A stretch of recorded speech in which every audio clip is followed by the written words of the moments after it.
falou, né? É desse livro aqui, ó, A Mãe do Salvador e a Nossa Vida Interior. É um livro muito bom, fala sobre Nossa Senhora, né? É um livro bem interessante, está aqui marcado, porque é onde eu parei. E nele aqui, eu falo por que acontece. Nessas confissões funestas, e depois aconteceu vários problemas, as pessoas foram condenadas, uma coisa que eu observei é que nenhuma delas recorreu a Nossa Senhora. E Nossa Senhora, muitas vezes, né, apareceu para alguns videntes, né, e ela mesmo sempre falou: sou medianeira de todas as graças, sou corredentora, enfim. Tem vários títulos de Nossa Senhora que nos dão essa garantia de que ela intercede por nós. Tanto que quando nós rezamos a nossa Ave Maria, o que a gente diz no final, né? Santa Maria, Mãe de Deus, rogai por nós que somos pecadores, agora e na hora da nossa morte. É uma hora bem, como posso falar? É a hora mais difícil que nós vamos passar na nossa vida. É a hora da nossa morte. Porque, naturalmente, nós temos um amor à vida, a gente não quer se desprender. E nesse momento, tudo acontece. Inclusive, o demônio vem nos atacar. Porque ele quer levar nossa alma de qualquer jeito.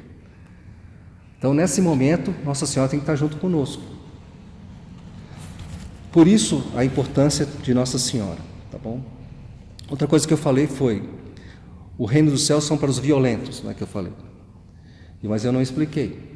Então, o reino dos céus é arrebatado à força e são os violentos que o conquistam. Isso está em Mateus 11, versículo 12.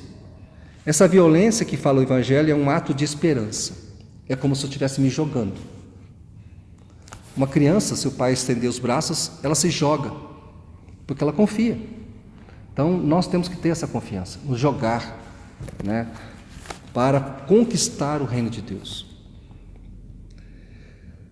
Ainda que não se queira o suficiente, ainda que não se queira o suficiente, importa é querer, importa é manter. Às vezes a gente não se esforça o suficiente, mas tem que manter.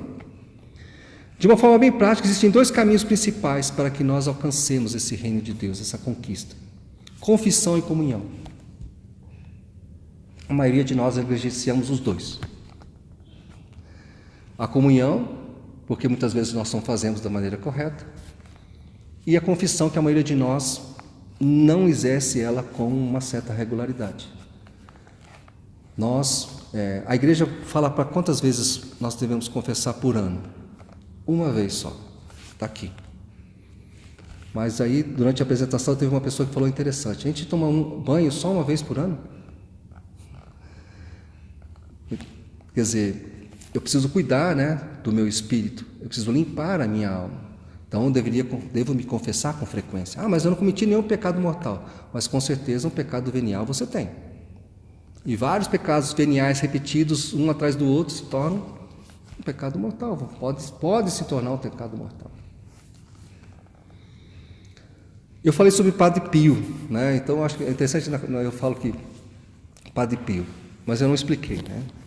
O Padre Pio, de origem italiana, foi sacerdote frade, né? Capuchinho. Apesar que eu já vi falar que ele é franciscano, mas eu achei falando que ele é capuchinho. Que passou a maior parte da vida em San Giovanni Rotondo, né? E é conhecido por ter recebido estigmas do Nosso Senhor, então tem esse conhecimento a respeito dele.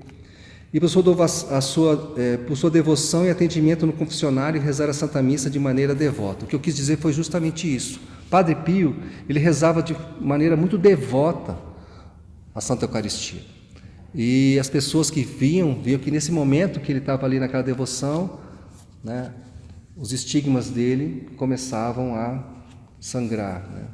Então, ele demonstrava isso. Então, por que eu estou falando isso, né? Quais são as duas coisas que o Padre Pio, você mais encontrava ele fazendo? Confissão e a Sagrada Eucaristia. O que eu falei agora anteriormente, para poder conquistar o reino de Deus? Confissão e comunhão. Uma coisa que eu também me assustei durante a pandemia, e nós falamos sobre isso, foi sobre recebemos a Eucaristia tipo drive-thru, tipo McDonald's. Vocês escutaram isso? Alguém pode falar assim: não, Beto, eu não escutei isso em lugar nenhum, né? Então eu procurei na internet e achei uma notícia no G1, dizendo assim: Corpus Christi, que é uma data importantíssima, né? Corpus Christi de Ibitinga tem comunhão em sistema drive-thru. E a igreja foi enfeitada com bordados. Olha que bonito, né? E então eu vi uma foto em que tem uma ministra da Eucaristia entregando a Sagrada Eucaristia, né, o Sagrado Corpo de Deus, aí, corpo, sangue, alma e divindade, por uma pessoa dentro do carro. Qual é o problema? Primeiro, a pessoa que está ali confessou, tá? Ela é católica? Qual a garantia que eu tenho? Entrou na fila ali do carro, não conheço, não sei quem é. Quando eu pego o corpo de Cristo, partículas dele podem cair. Todo mundo sabe disso, né? Quem é ministro da Eucaristia que sabe. Tanto que eu tenho que ter muito cuidado, muito zelo. O certo mesmo é que quando nós fôssemos receber aqui, né, ficasse embaixo ali com a patena ali embaixo, para não cair nada.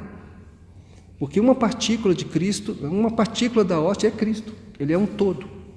Ele não, um pedacinho continua sendo ele. Então, outra coisa também que eu vi aqui em São Carlos, que eu coloquei lá, eu falei sobre drive-in, né?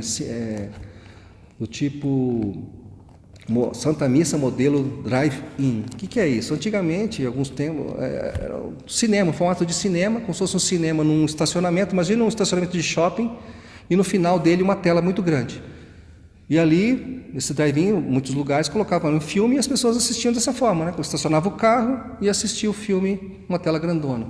Então, aconteceu isso aqui em São Carlos. A pessoa fez a Santa Missa e os carros estacionados, né, num pátio grande, e lá no fundo ele fazendo a missa. Depois vieram os ministros da Eucaristia e deram a Sagrada Comunhão. Está tudo errado. Não podemos fazer isso. Eu falei isso durante a apresentação e não falei de maneira clara. Outra coisa que eu também falei sobre confissão comunitária, que eu fui em Aparecida e estava alguém lá falando de confissão comunitária. A confissão comunitária, ela tem alguns e a pessoa me explicou o seguinte, que não há problema da confissão comunitária, porque a confissão comunitária, nós, pelo batismo, somos sacerdotes, profetas e reis, né? Não é uma justificativa. Por que existe a confissão comunitária? Ela é algo extremo.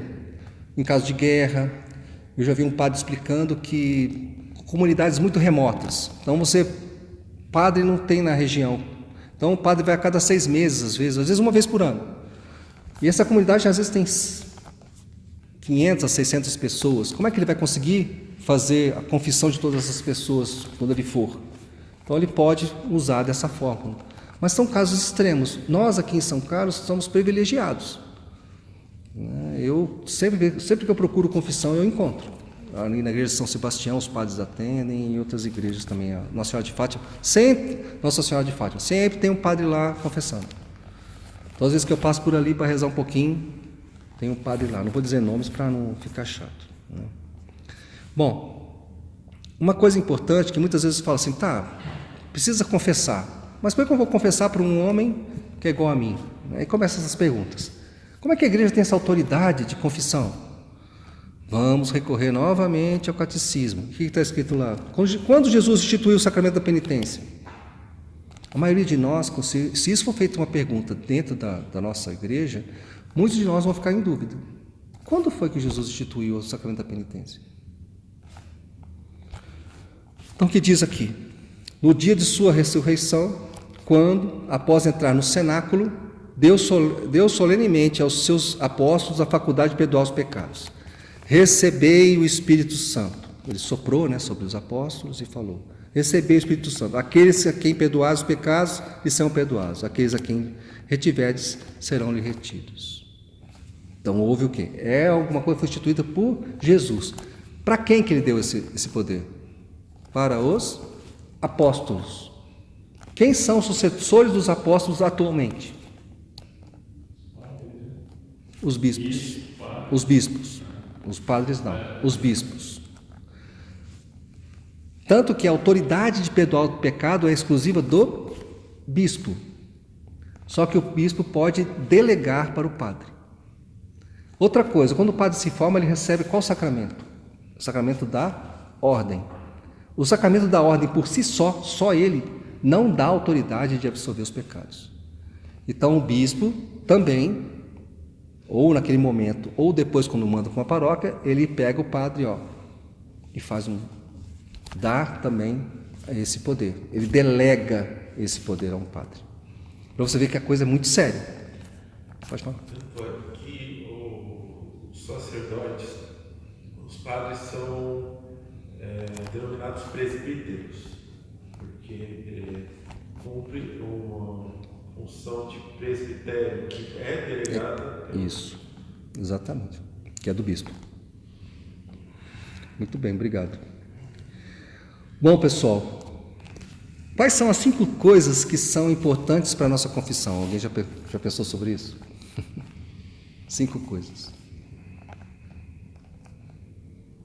Vou fazer igual o padre José Augusto, já notaram a homilia dele, ele faz assim.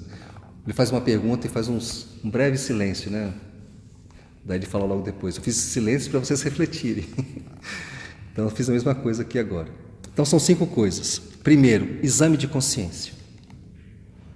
Então antes eu preciso fazer um exame de consciência. Segundo, a dor de ter ofendido a Deus. Eu preciso também me arrepender disso. Propósito de não pecar mais. Eu também preciso dizer que eu não vou pecar mais. A acusação dos próprios pecados. Eu tenho que acusar meus pecados, não acusar outras pessoas. Satisfação ou penitência.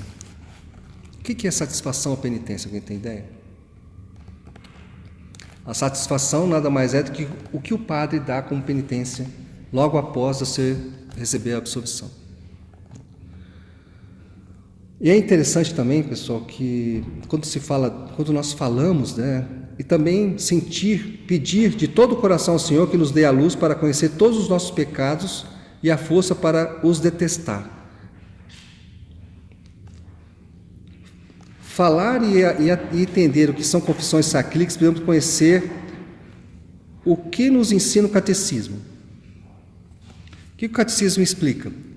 É pelo sacramento da penitência que o batizado pode ser reconciliado com Deus e com a igreja. Os santos padres tiveram razão quando chamaram a penitência de um batismo laborioso. Esse sacramento da penitência é necessário para a salvação daqueles que caíram depois do batismo, tal como o próprio batismo, o que é para os que ainda não foram regenerados. Quando fala laborioso, é que exige uma verdadeira contrição do pecado para receber dignamente o sacramento da penitência. Os padres hoje em dia falam que acontece muito o seguinte: muitas vezes quando eles recebem uma confissão, a pessoa está pecando, está em pecado. Então ele fala que acontece isso muito com namorados. Então tem um casal de namorados e eles estão mantendo relações sexuais antes do casamento, né? Que é uma fornicação, é um pecado. Então eles vão lá e confessam: padre, estou com a minha namorada, não pode. Passa um tempo depois, volta o rapaz de novo, continua, eu não consigo parar, né? Então, o que aconteceu com essa pessoa? Na verdade, ela não quer, né? Ela não tem um firme propósito de mudar. É isso que ele chama a atenção aqui para nós, que seria a verdadeira contrição do pecado, o verdadeiro arrependimento daquilo e não voltar mais a pecar. É aquilo que Jesus falou para aquela mulher que ele chama, né, que é na Sagrada Escritura chamado de mulher adúltera. Tem gente que quer dizer que é Maria Madalena, não tem nome. Logo depois, ele falou o que, né, quando ele não foi apedrejado, ela levantou: ninguém te condenou? Ela falou: não, também eu não te condeno, vá e não peques mais. Ela não falou: vá e se pecar não tem problema, não, nunca mais. É o que Jesus pede para nós. Bom, diante de tudo isso que eu estou falando para vocês, com relação principalmente ao que diz o catecismo, é justamente não ficar parecendo que eu estou falando algo que não tem fundamento, que não existe, ou que é, como o pessoal fala, muito tradicionalista. Hoje nós vivemos esse problema, né? Então, se você começar a falar muito, não, isso é muito, não é desse jeito mais, não, são tempos modernos. Não, pecado é sempre pecado, desde Adão e Eva, e vai continuar sendo a mesma coisa, não muda. É que nós hoje, com esse progressismo, com essa coisas que vão entrando dentro da nossa igreja, essa fumaça, que é chamada de fumaça do demônio, vai entrando aos pouquinhos e nós vamos criando concessões. Não é assim. Nós precisamos ter essa... Por isso que quando nos perguntam, fala alguma coisa, nós recorremos ao catecismo. Está aqui escrito. Não, é algo que vamos chamar assim, é o que deve ser feito. Muitas vezes nós queremos que Deus faça a nossa vontade e nós não queremos fazer a vontade de Deus. Mas que Deus é esse? Um Deus que eu mando nele? Não é Deus. É qualquer coisa, menos Deus. Nós temos que nos subordinar ao que Deus nos quer. A primeira coisa é que Nosso Senhor quer jogar uma luz sobre nós, que somos católicos praticantes, que vamos à missa todos os domingos, né? Então nós precisamos entender que a Santa Missa é fundamental na nossa vida. Porque por ali, tudo que eu estou falando para vocês acontece. Algumas pessoas podem falar: mas durante ali, o padre, logo depois que pega, recebe, faz ali, ele tem o ato penitencial. No ato penitencial, eu já recebo perdão dos pecados, sim. Mas pecados mortais, não. Alguns veniais são apagados, sim, podem até ser, mas você precisa também fazer o firme propósito de não voltar a fazer. Bom, Santo Afonso, em sua obra Instrução aos Católicos, ele fala que, eu falei isso também na apresentação, que o sacramento, né, existem os sacramentos de cura, que são dois, que é o sacramento da penitência e o sacramento que é a unção dos enfermos. O Catecismo ensina que o Nosso Senhor assim instituiu, pois quis que sua igreja continuasse na força do Espírito Santo sua obra de cura e salvação. Então, Cristo quis, por meio desses dois sacramentos, que a sua obra de cura e salvação continuasse aqui na terra. O que ele fez durante toda a sua vida, que ele passou aqui na terra? Jesus. Não foi isso? Cura e salvação? Me diga aí alguns exemplos de cura. A mão seca, ele curou no sábado.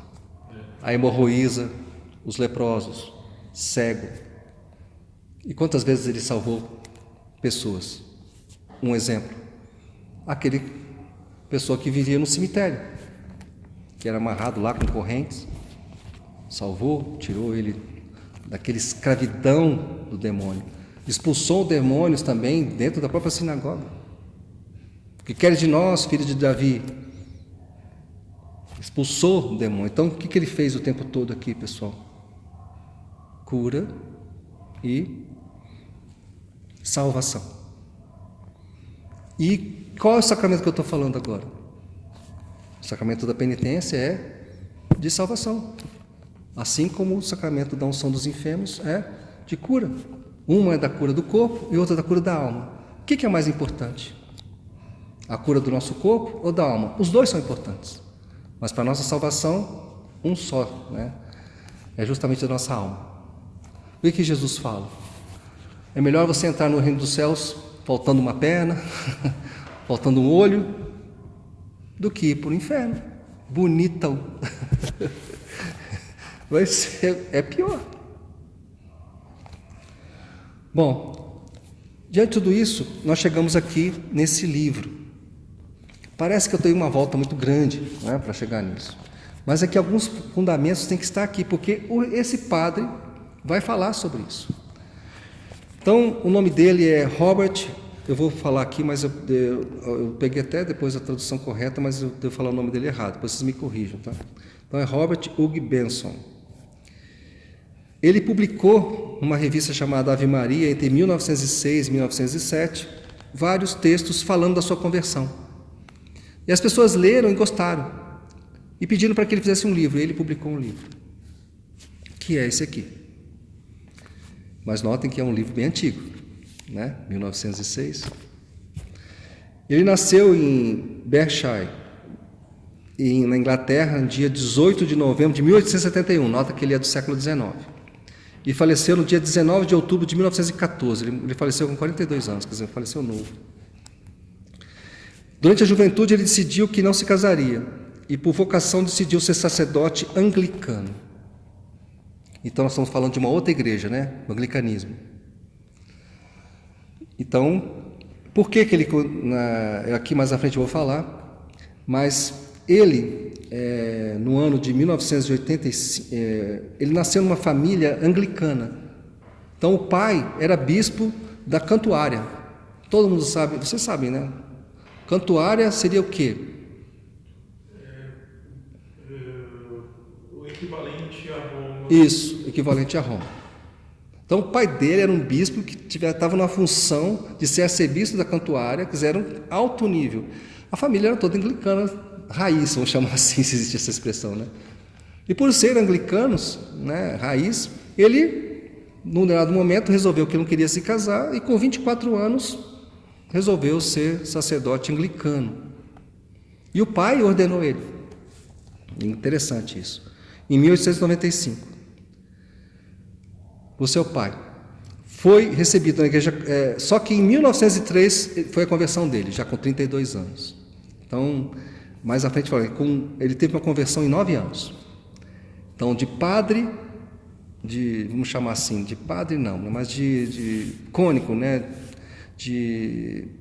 da igreja anglicana até ser um padre católico. 9 anos. Foi o processo de conversão dele. Agora, imagine a conversão de uma pessoa que nasceu num ambiente 100% anglicano, em que aponta a igreja católica como cismática. É engraçado isso. Só que quando nós olhamos para a história e olhamos para o anglicanismo, vemos que ele foi por Henrique VIII, por um rei que começou, em volta de 1400 mais ou menos. Então, quem é cismático, né, são eles, mas para quem está dentro daquela igreja anglicana, quem que é o ruim são os romanos, que eles chamam aqui de romanos.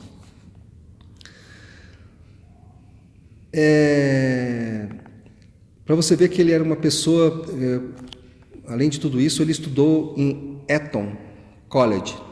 Vocês conhecem, não é? Você vê, atualmente, para você poder estudar lá, paga por ano somente R$220 mil por ano para poder estudar nessa escola lá na Inglaterra. Então, ele estudou nessa escola. Então, ele teve uma boa formação. Só que ele foi ordenado em 1895. E em 1896, o pai dele faleceu, subitamente. Quando isso aconteceu, né, ele aconteceram vários problemas. Nesse ínterim, ele vai contando a história dele de vida, quando ele começou a ter contato, né, começar a questionar a igreja anglicana. Por exemplo, vocês verem como é que o exemplo, eu falei por exemplo, mas vou repetir de novo, né? Mas como que o seu posicionamento ele é importante. Por exemplo, assim, dentro da igreja anglicana eles falam: sexta-feira eu devo fazer abstinência de carne. Só que o pai dele falava, mas não fazia. Diz que nunca fez. E ele achava estranho. Os padres, né, os anglicanos, não podem casar. Nem padre, nem bispo e tal. Mas ele deixava, mas tem alguns que casaram e tudo bem. E o pai dele mesmo era casado, né? Outra coisa que eles diziam, por exemplo, um casal resolveu divorciar, sem problema nenhum. A parte, já que a lei deixa divorciar, tudo bem, divorcia. A parte prejudicada, vamos dizer assim, né, pode casar de novo. E a parte que iniciou o processo não vai casar mais. Quer dizer, eram 2 pesos e 2 medidas. Outra coisa que ele questionou uma vez o pai: pai, por que a gente reza assim? Creio na Igreja Católica Romana. Né? Porque no creio deles tem lá, creio na Santa Igreja Católica. Como é que a gente fala isso e nós somos anglicanos? Né? E o padre falou: Jesus é que sabe quem que está do lado bom e quem está do lado ruim. Né? Então, ele começou a notar que havia algumas coisas que eram dúbias. Bom, o pai faleceu. Logo que o pai faleceu, ele ficou muito chateado, ficou doente. E mandaram ele, então, fazer uma viagem para poder se recuperar da doença. Mandaram para o Oriente Médio. Então, ele passou pelo Egito, Terra Santa e pela Síria. E nesse trajeto dele, ele aproveitou para ir visitar igrejas anglicanas. Só que quando ele chegou lá, cadê a igreja anglicana? Ele andava com um hábito anglicano, né? E ninguém nem sabia que ele era. Toda vez assim, que igreja? Sou anglicano. Que anglicano? Ele tinha que explicar um por um. Ele começou a notar que a igreja anglicana só existia mesmo na Inglaterra. Fora de lá, ele não conseguia ser visto por ninguém. O pessoal dizia, mas pô, ele ia celebrar, por exemplo, ele coloca um exemplo que ele foi celebrar na igreja lá na Terra Santa, tem uma igreja que é do Santo Sepulcro. Ele foi celebrar lá. Não deixaram ele celebrar. Mas que religião é essa? Você é protestante, você não tem nada a ver, né? Então ele falou que tinha pessoas lá de outras religiões que são cismáticas, né? Só que pela história eles aceitam. Mas como essa é muito nova, eles não aceitavam. Ele começou a dizer, para que igreja é essa que só existe num lugar? Sendo que a católica, todo lugar que eu vou, eu vejo. Ele notou essa universidade, essa parte universal da igreja, né? A igreja está em todos os lugares. Bom,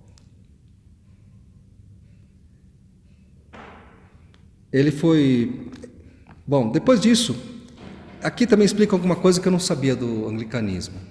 Eles chamam de alto igreja anglicana e baixa igreja anglicana.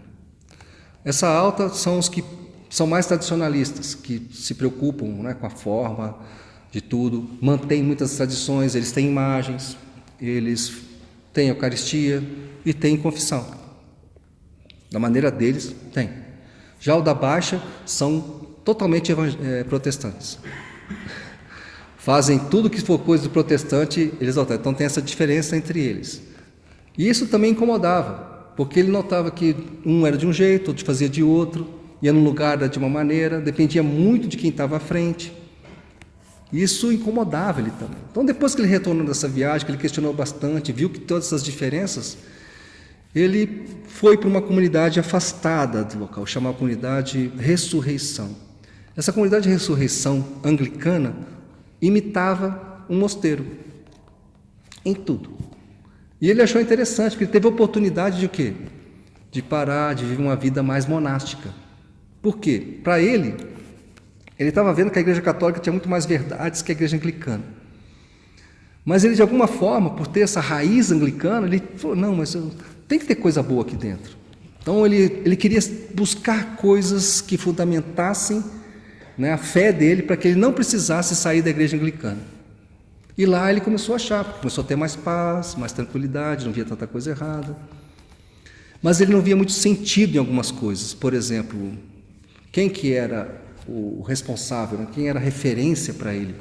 Não tinha.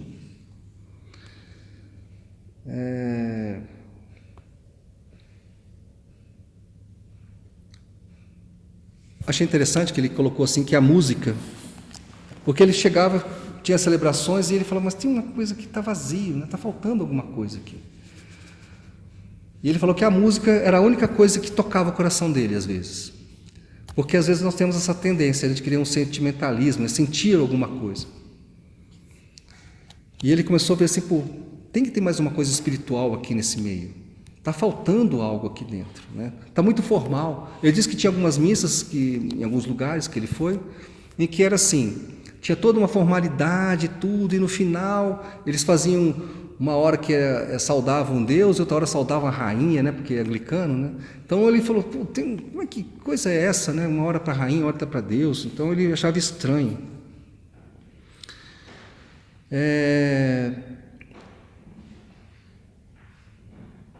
O padre Benson, ele disse que, é interessante que ele fala uma coisa, ele falou que passou mais horas confessando como anglicano que como católico, e depois ele se converteu. É interessante isso, né? Ele depois até explica que não sei se foi porque não teve tanto tempo assim, ou se a oportunidade que ele teve não tinha tantas pessoas para confessar, isso em 1906, 7, 8. Ele passou 3 anos nessa comunidade. Durante esses 3 anos ele ficou remoendo isso. Cara, está faltando verdades nessa igreja que eu estou. Então, segundo o padre, o ponto de partida era que a Igreja Católica consistia nos grupos de cristãos que conservavam as crenças católicas e o ministério apostólico. Isso foi sempre uma coisa que incomodou. Por quê? Pode notar que esse ministério apostólico que os nossos bispos recebem é uma continuidade do que aconteceu lá com Jesus, né? Dos apóstolos, de tudo. Quando você fala com uma igreja que não tem essa sequência, eles sentem falta de essa referência. Ele coloca isso aqui. Ele coloca assim: estou em comunhão, poderia dizer o romanista, em São Jerônimo com a sua santidade, isto é, com aquele que está na cátedra de Pedro. Ele começou a notar que toda vez que ele lia alguma coisa, tanto que ele chegou aqui e coloca, das 29 passagens das Escrituras que ele leu, né, ele contou, ele leu 29, ele viu que, de algum modo, falava da prerrogativa de Pedro, da importância de São Pedro, né, como realmente a pedra da igreja. Consequência lógica. E não encontrou nenhuma que fosse contrária ou compatível com essa autoridade de São Pedro como pedra fundamental da nossa igreja. Aonde, me diga, uma outra religião que tem alguma coisa parecida? Não tem. Então, todas essas verdades começaram a questionar ele, né? E nota que eu estou notando para vocês que o tempo todo ele buscou sempre a verdade, mas ele queria sempre descobrir a verdade aonde? Na igreja anglicana. Só que ele viu que a igreja anglicana ele não ia conseguir. Ele tinha que conseguir em outro lugar. E ele viu que não tinha jeito. Ele tentou de todas as formas mudar isso. Aí ele colocou assim: o Padre Mêncio diz que tornar-se católico romano não foi por atração das tradições católicas. Nós temos nossas tradições. Não foi isso que fez ele se converter. Mas porque acreditava que aquela era a igreja de Cristo. Ele acreditava que aqui é a igreja de Cristo. De modo que as opiniões dele a respeito de detalhes de menor importância fossem diferentes das dela.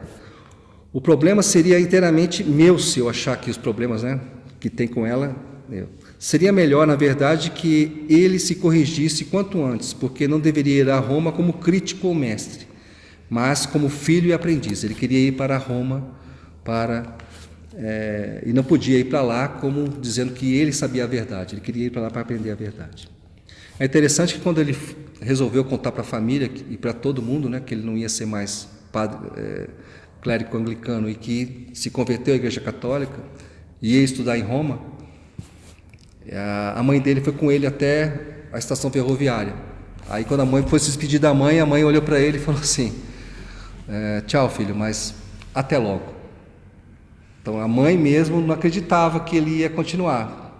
Porque realmente é difícil, uma pessoa criou num lar totalmente anglicano, ir para outro lugar, né? Será que não ia voltar? É interessante que ele colocou assim: existe em latim uma coisa, ceteris paribus, sem retirar nada do que foi feito, né? Essa expressão quer dizer. Então ele diz o seguinte: o convertido é chamado por Deus a dar testemunho de sinceridade maior do que qualquer pessoa do berço católico. Quer dizer, ele como convertido tinha que ser mais sincero que qualquer um de nós que já somos católicos. Considera seu maior dever simplesmente manter a fé. Então esse ceteris paribus é um ato mais heróico, romper com o passado que ser leal a ele. Quer dizer, romper com o passado que ser leal a esse passado. É interessante que nós, como católicos, não conseguimos entender isso, porque graças a Deus nós já nascemos no berço católico. Agora, alguém que vem de outro local, para ele é muito difícil, principalmente porque ele foi incutido na cabeça dele que não é dessa forma. Só que a busca da verdade, o tempo todo esteve à frente dele. E essa busca fez com que houve a verdadeira conversão. Então, aqui para finalizar, que já estou passando do horário, então ele coloca assim, né? Dentre outras coisas, sim, converter os outros, ao mesmo tempo que busca a sua conversão. Não cair na mentira de que todas as religiões são boas. Isso hoje em dia está muito em moda, né? Nós não podemos falar isso como católicos. Que todos os caminhos levam a Deus. Também não. Que qualquer outra religião há coisas boas que poderão salvar alguma alma. Quando fazemos isso, cuspimos no sangue de tantos mártires que deram a vida para trazer os protestantes à fé verdadeira. Vocês viram, essa semana teve São Fidélis. Conhece a história de São Fidélis aqui? Alguém? Não? São Fidélis foi colocado para converter os calvinistas na Alemanha, imagina. E ele foi e convertia. Recebeu a missão e conseguiu. E os calvinistas falaram: nós vamos te matar, hein? E ele voltava: estão me ameaçando de morte. Não, continua, vai lá. Então São Fidélis foi realmente, por isso que Fidélis quer dizer fiel, né? E ele foi até o fim. Ele entrou para a Ordem dos Capuchinhos, foi enviado para converter calvinistas na Alemanha, e os mesmos prometeram que matavam. E quando ele tinha 45 anos, cumpriram. É interessante, né? Como que se um santo desse, né, foi para converter, quer dizer, perdeu a vida. Quando eu falo que todas as religiões são boas, eu estou cuspindo no que ele fez. Porque senão ele morreu à toa. É São Paulo que fala, né? Se nós vivemos essa religião e a nossa religião está errada, nós estamos perdendo tempo. Eu acho interessante também, tem o padre José Augusto, ele fala isso: pessoal, se eu souber que o inferno está vazio, me avisem, porque eu vou entrar na esbórnia, sou o primeiro a fazer um monte de coisa errada, vou sair para ir para as festas que eu adoro dançar. O padre falando isso, mas ele fala isso de maneira exagerada, né? Mas é para nos lembrar de que somente eu tenho que ser fiel à minha igreja. E essa história de dizer que todo é bom não é bem assim, tá bom? Para concluir, nada faz mais mal que uma meia-verdade. E hoje nós temos muito isso, meias verdades. Não é a verdade inteira. O protestantismo é essa meia-verdade, e isso é verdade. Protestante é tudo... Não, mas confessar, para que confessar com o padre? Jesus já veio e já morreu na cruz. Não é uma verdade? Jesus não veio e não morreu na cruz? É verdade? É. Mas por ter morrido na cruz e ter conseguido perdão dos pecados, isso aí já está certo, então eu não preciso mais fazer nada. Só basta acreditar nele. Isso já não é. Então ficou o quê? É uma meia-verdade. Não é bem assim. E o protestantismo traz isso. Então dizer que todo leva... Não, está errado. Essa meia-verdade que leva muitas almas para o inferno, como recorda Santa Teresa Ávila. Santa Teresa de Ávila, ela falava isso. Mas, se você se encontra na mesma situação, confie em Deus. Se você é protestante e encontra nessa situação, confie em Deus.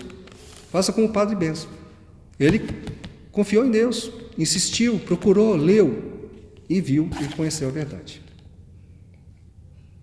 Pois aquele que move os corações e deseja que todos se salvem será seu aliado, para que você possa trazer tantos outros para a verdadeira religião. Não tenha medo, mas se tiver, que sua alma grite, mãe. E não se espante ao receber dela, Nossa Senhora, a Virgem fiel, o afago que acalma e o incentivo que faz lançar-se unicamente para fazer tudo o que ele vos disser. Foi o que Nossa Senhora disse no primeiro milagre de Jesus. Foi o que ela falou. Uma mulher, ainda não é minha hora. Ela virou para os empregados e falou, faça tudo o que ele vos disser. Então que nós tenhamos essa capacidade, de nos converter cada dia a dia, entendendo que a nossa conversão é diária, e daquelas pessoas que estão afastadas, e que às vezes, notem que muitos de nós católicos nos afastamos por qualquer coisa. O padre não é legal, eu não gosto muito dele, é muito duro, não vou mais. Uma fé fragilizada, Qualquer coisa nos deixa assim abalados. E aí, quando você olha um exemplo desse, uma pessoa que pegou e largou tudo, será que ele largou à toa? Não. Então nós antes precisamos refletir bem que nós, graças a Deus, estamos na igreja certa, a Santa Igreja Católica. E isso está tudo fundamentado, não é algo que eu estou falando isso aqui para falar mal de outra religião. Às vezes a pessoa fala, você está falando mal da outra religião, você é intolerante. Não, não é isso, é a verdade. Se nós vivemos na mentira, como é que vai ser a nossa vida? Meias verdades? Toda religião é boa, pessoal? Será que é mesmo? Vamos parar um pouquinho para pensar. Não, não é. A verdade não está lá. Vai numa igreja protestante que diz que tem lá tal da ceia com suco de uva, não tem validade, não existe isso. Ele mesmo, quando celebrava, porque lá na igreja na anglicana, da alta igreja que eles chamam, eles têm a Eucaristia, eles celebram. Só que ele mesmo disse que ali não havia transubstanciação. Ele mesmo reconheceu, ele não sentia nada, não via nada. Ele disse que quando celebrou a primeira missa dele, já notou que tinha uma coisa diferente. E tem, pessoal, tem.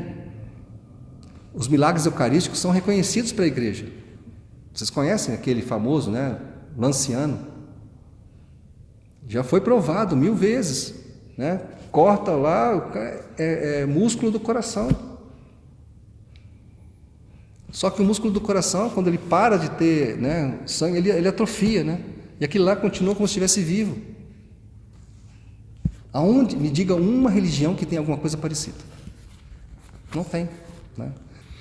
E você vê hoje, quando você fala dos jovens principalmente, com relação a toda essa parte da verdade, está muito relativizado. Nós vivemos uma sociedade relativista. Não, depende. Nós temos que nos adaptar ao novo, mas isso não existe, tá, pessoal? Não existe. Então, ao trazer esse exemplo dessa conversão de uma pessoa anglicana, não sei se vocês sabem, é que eu não vou me estender mais, que já está muito tarde, já passou do tempo. Mas existe uma encíclica do Papa, eu não quero falar besteira não, mas o Papa Bento XVI fez uma orientação sobre a instituição, é uma Constituição Apostólica, sobre a instituição de ordinariatos pessoais para anglicanos que entram na plena comunhão com a Igreja Católica. Então, existe aqui uma orientação. Por quê? Há muitos anglicanos, há muitas conversões para a Igreja Católica dos anglicanos. Só que tem um problema com os anglicanos em relação a várias coisas. Acho que vocês devem lembrar uma das coisas que eu falei. Por isso foi criada essa orientação. Muitos padres anglicanos, vamos chamar assim, são casados. E a igreja não permite o sacerdote casado. Então, ele criou isso aqui para poder criar orientações para que essas pessoas que querem mesmo assim ser casados, ao entrarem para a Igreja Católica, eles têm que se abster. Vão continuar casados, mas vão viver como irmãos. Então, exige da pessoa uma fé e uma entrega muito grande. Que nós possamos, na graça de Deus, ter essa coragem de nos converter e de manter a nossa fé católica e não deixá-la se abalar por essas coisas do mundo. Nossa Senhora esteja sempre conosco, nos abençoando, porque ela é aquela apóstola fiel, Quando todo mundo correu, quem estava na cruz estava ela ali. Claro, São João depois apareceu, mas ela se manteve ali firme. Que nós tenhamos essa capacidade de não trair Jesus, né? Tem um padre que fala que nós andamos sempre com 30 moedas no bolso. Eu acho interessante esse exemplo. Por quê? Qualquer coisa a gente entrega a Jesus numa boa, né? E a nossa conversão começa quando a gente reconhece que é pecador e que precisa dessa ajuda, né? Então, agradeço a atenção de vocês. Eu me excedi aqui alguns minutos, mas o intuito foi trazer para vocês esse exemplo, para que nós também tenhamos esse empenho em defender a nossa Santa Igreja Católica, né? Obrigado e até a próxima, se Deus quiser.